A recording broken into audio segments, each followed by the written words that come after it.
Friends, இந்த வீடியோவில் நம்ம நெக்ஸ்ட் எக்ஸசைஸ் 1.2க்கு தேவையானது ரிலேஷன்ஸை பற்றி தான் 1.2ல பார்க்க போகிறோம்.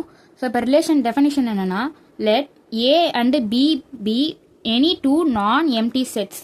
அதாவது ஏ பி அப்படின்னு ரெண்டு செட் எடுத்துக்கணும். அந்த ரெண்டு செட்டுமே நான் எம்டி செட்ஸாக இருக்கணும். அதாவது உள்ளே வந்து நம்பர்ஸோ ஏதோ ஒன்று இருக்கணும். A relation R from A to B is a subset of A cross B. அதாவது ஏ வந்து ஆரோட ஒரு ரிலேஷன் அப்படின்னா அது எதுலேருந்து வருது? ஏ டு பி, ஏலேருந்து பிக்கு is a subset of A cross B.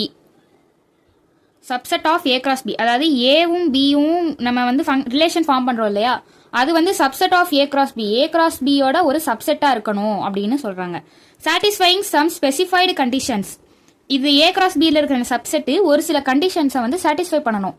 If x belongs to A is related to y belongs to B.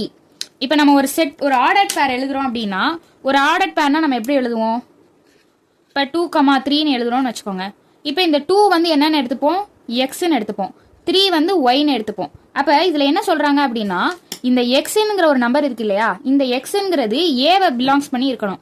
ஆக்சுவலாக ரிலேஷன்ஸுக்கு வந்து நம்ம ஆரோ டயக்ராம் போடுவோம், அதை நான் உங்களுக்கு டெஃபினிஷனில் சொல்கிறேன். அப்போ எக்ஸ் வந்து எக்ஸ் பிலாங்ஸ் டு ஏ. இந்த எக்ஸுங்கிறது ஏங்கிற ஒரு இதில் வந்து பிலாங்கிங்காக இருக்கணும். அடுத்து ஒய் பிலாங்ஸ் டு பி. பியில் வந்து ஒய்ல இருக்க இந்த 3 வந்து பியில் இருக்கணும். Through R then we write it as x R y. அதாவது இந்த ஆர் வந்து என்ன அப்படின்னா எக்ஸ் ரிலேஷன் டு ஒய். இப்போ வந்து இது ரெண்டுமே வந்து ஆரில் இருக்கு. ஆக்சுவலாக எக்ஸும் ஏல இருக்கணும், ஒய்யும் பியில் இருக்கணும். இது ரெண்டு இருந்துச்சு அப்படின்னா ஆர், அதாவது ரிலேஷனை வச்சு then we write it as X relation Y அப்படின்னு. இப்போ இந்த எக்ஸ் ரிலேஷன் ஒய்மே if only X Y belongs to R. இப்போ ஒய் பியில் இருக்கணும், எக்ஸ் ஏல இருக்கணும். ஆனால் நம்மளை கொடுத்துருக்குற அந்த இது ரெண்டுத்துல இல்லாமல் இருந்துச்சு அப்படின்னா அதை ஆக்சுவலாக இது எப்படி சொல்கிறது? X belongs to A, y belongs to B.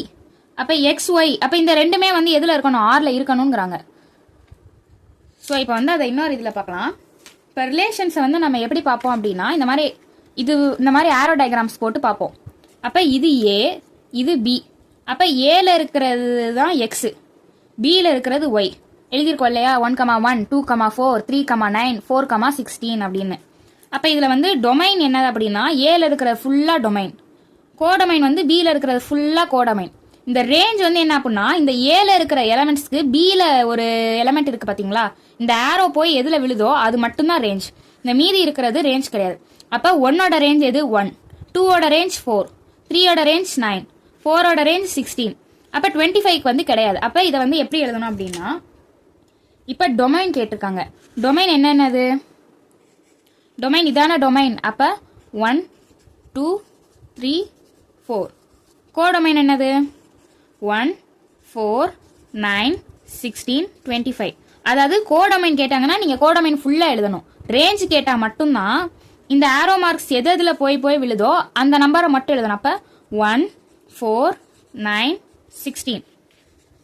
இப்போ உங்களுக்கு புரிஞ்சுதா? நம்ம அடுத்த எக்ஸசைஸ் ஃபுல்லாக இந்த arrow diagram, domain, codomain, range இதை வச்சு தான் ஃபுல்லாக பண்ண போகிறோம். ரிலேஷனுங்கிறது உங்களுக்கு அண்டர்ஸ்டாண்ட் ஆயிருக்கும்னு நினைக்கிறேன். சரி, இப்போ நம்ம சம்ஸ் பார்க்கலாமா? இந்த ரிலேஷன்ஸ் இதில் எதுவும் டெஃபினிஷன் இல்லை எதுவும் டவுட் இருந்துச்சு அப்படின்னா கமெண்ட் செக்ஷனில் இது பண்ணுங்கள். நான் உங்களுக்கு இன்னும் நல்லா கிளியராக சொல்லித்தரேன். தேங்க்யூ ஃப்ரெண்ட்ஸ், பாய்.